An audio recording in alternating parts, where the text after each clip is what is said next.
What's going on, everyone? It's Greg back with some more Watcher of Realms, and I recorded this once and it got up to almost 25 minutes. So I'm like, no, I need to talk about less because this is absolutely ridiculous. This is a pretty long list of patch notes, and I want to go ahead and comment on something that I feel like is important that I got out of this, and I think I was mentioned it in my bucket's Discord. He said the same thing. This is a very positive outlook on the game if you just consider how they're doing things. The reason why I say this is it's something I ranted about with Fasty not too long ago when we did our little collab, and there was the issue with why is it like we had upgraded characters, like characters that had been adjusted on Forerunner server before global released. Yet when global released, we got the old unadjusted heroes. Like it's like they were releasing patches in the same order they were on Forerunner server, and that's not how you can't run a game like that. You can't run something like that. There's certain things that need to get patched faster. Like you need to be able to keep up with demand and keep up with players, and that's what this patch does. There are things in this patch that were just put on the Forerunner server on October 24th. So we're talking, I mean, they're in the patch notes now, so not even 2 weeks. So that's good. That's very positive. They're getting it in there, make sure it gets a little bit of testing, and then boom, let's get it out. Let's get it out to global. That also means the Lightlock Nerf is coming, but we'll talk about that in a minute.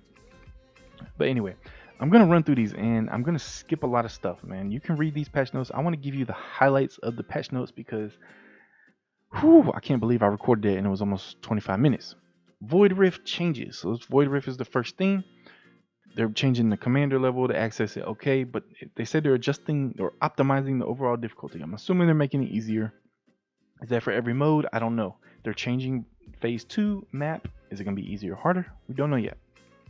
But I want to say something about this game. I love the challenge in this game. It gives you the opportunity that if you do want a serious challenge, you can try things as early as possible and you can try making tweaks, place things in different areas, stuff like that. And you can spend hours just restarting levels, trying the little different tweaks. But you don't have to do that. You can be like me, like on Artifact Material Raid Stage 18. I tried it like once or twice, and I'm like, oh shoot, man, like I'm too far off from this. Could I have done a bunch of tweaking and spent hours and hours and finally beat it? Probably. But instead, I just like, I'll wait. Week and a half, 2 weeks later, I got a bunch of new gear and stuff. I go in there, man, I managed to restart it like 3-4 times, and then boom, I'm done. You can play this game either way. You can make it challenging or you can make it easy. But don't be mad if you can't complete the content, man. Like you need something that lasts over time. So please stop being mad that you can't come in and beat everything within a week. It's not supposed to be like that. Anyway, so I just hope they don't nerf this to all heck, that it's just too easy. But they are optimizing a little bit and they do seem to be, very modest with their optimizations. So I think that's a good sign. So hopefully what they did is helpful, but not too over nerfing. Anyway, they say you're supposed to get a free epic hero now. It says prepare to welcome epic hero Oleg. Oleg is a great tank. His rates in the main drops are also very low. So most people were able to get a copy of him when he had the rate up banner, along with I forget whoever else. Was that the Salazar? No, when the Salazar one. I forget which rate up he was on. So a lot of people picked him up, and then that's when I picked him up, even though it still took me forever to get him. But I can't tell if this means he will join your team within the Void Rift in terms of you'll get him permanently, or you just get him to use him in Void Rift. I don't know. Like we were able to use, who was it? Captain Rev in that event. I don't know if that's similar or what, but up at the top it does say you'll get to earn the epic hero for free. So I'm assuming everyone's gonna get a good Oleg. Now hero changes. Again, I'm not going to go in detail here. Zealous, he's getting a few buffs. I don't think it's going to be anything too crazy, depending upon how this damage increase works. He'll get damage increase every enemy killed. But again, he's not doing, I mean, I guess you can gear him up, but he's not doing crazy damage. So I don't know how many of the enemies he's actually going to kill, because we kind of use him more as support right now for his debuff. So I don't know. I don't know how much this is going to really make a difference. His cost is going down a little bit. Great. Initial rage up. Great. Regulus. Well, Regulus is getting a change to his basic attack, so it will now be upgradable. He'll take more skill stones, more skilling up if you want to skill him up. But he will restore some rage based on every 4 attacks. The funny thing is you don't get any benefit of this unless you start upgrading the basic attack. So at unupgraded, you get 0 rage. You gotta upgrade it to at least level 2 to get to 3 rage. All right, then they're revamping Demon, whatever you want to call him. He is gonna be an interesting character. He does damage like as soon as you deploy him. I think that's what this is. Blood Coil is wording as when deployed deals 240 up to 300% damage up to three nearby enemies. So it's like you can kind of like make him like be a little bomb. Boom, pin him down, blow some stuff up. Then again, he's not like nuking. He doesn't have like 700% like Maul. But could be a little interesting mechanic here. His revival time is supposed to be greatly reduced, and for each revival increases his cost by 4, which could hurt, but it goes up to 2 times, so you get a total increase of 8, and but a total damage increase of 20%. So I don't know, he could have a cool little mechanic. I don't see him being like some must-have hero or a DPS hero. I see him more as a Decimus type thing. He might be useful for some certain stages because you need to boom pick off a couple things that couldn't get killed or something, you know, something simple like that.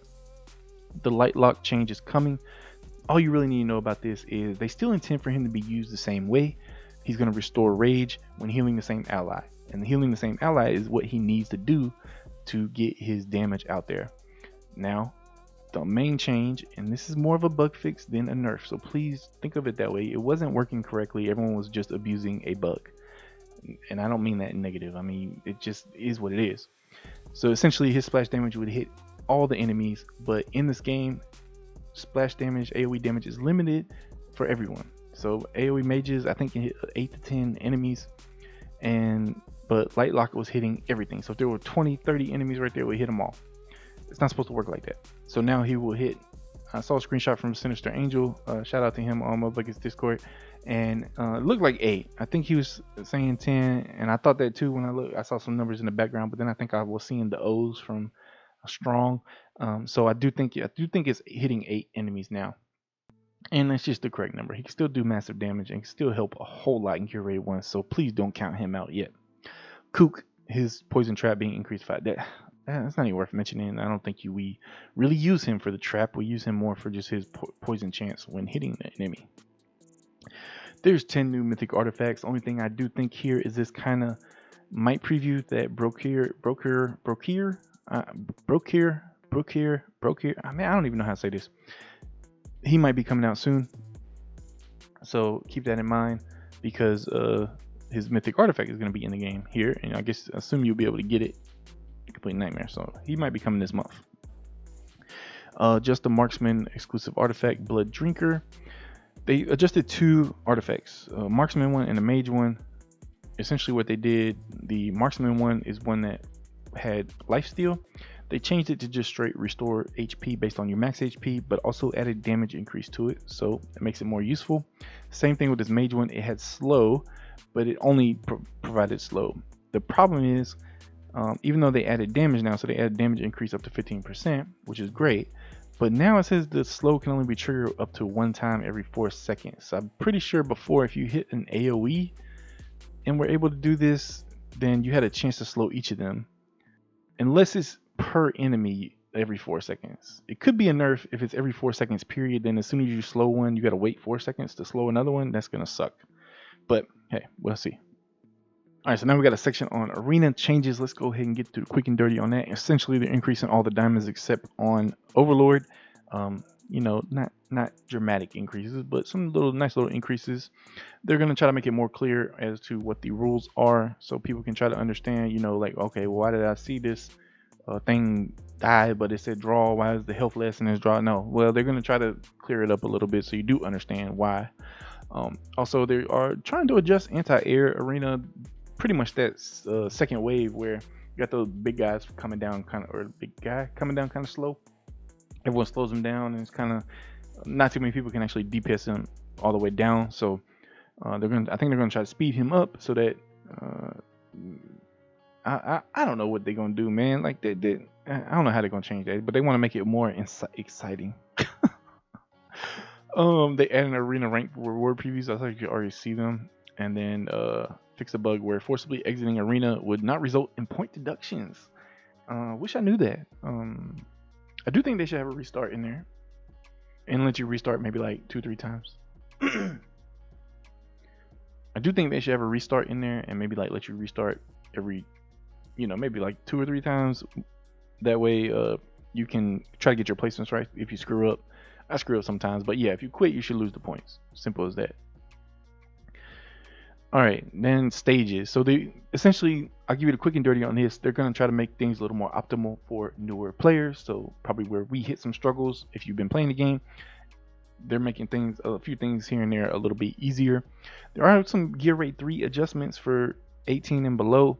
I think they're trying to bring 16 through 18 more in line with 10 through 15 and kind of just bring it all, flow it a little bit better, where instead of feeling like, oh, I'm hitting such a big wall when I get to 16 from 15, and then lower difficulties in 1 through 9 a little bit. So just trying to make that, again, that experience a little bit smoother for the newer players.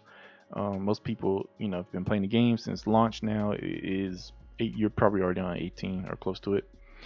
And that's pretty much it there. The Spectral Rift changes, again, that's early game stuff. They're just trying to bring everything in line with what that chapter should be. So not a big deal there.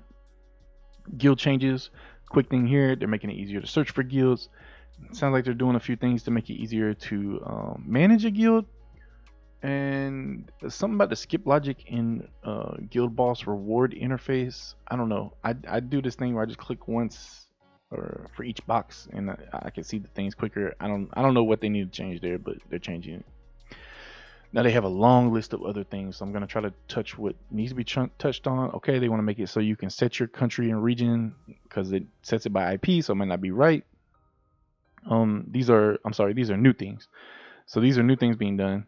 They're adding a best records thing, and also within the raids, so you can see what your friends and guildies are doing in the raids, and kind of be a little bit of a ego thing, showing who's got the fastest time and stuff like that. I think that's kind of cool. I think it's kind of cool and make you think. Now I might go back and be like, oh, I'm like the slowest one on this raid. Let me go back and re-record, see if I can get faster. I think that's cool. I think that's a cool little feature, so you can see your friends and guildies progress. Now, optimizations. Again, some heroes path optimizations for early game folks. Changing some descriptions, some rewards. Okay. Big thing, monthly and weekly quests are no longer monthly and weekly. They are basically tied to that one big reward that's based on the number of days. And so I don't know if they're going to change that. They don't say anything about changing it here, but for weekly, that's 5 days, and monthly is 25 days. So if it's similar to the way it is now, then essentially you'll be able to complete those quests at 5 days on weekly and 25 days on monthly. So you'll get a little bit more rewards a little bit quicker. And for those of us who are playing before the update, you will get 2 free ancient summoning crystals. That's pretty cool.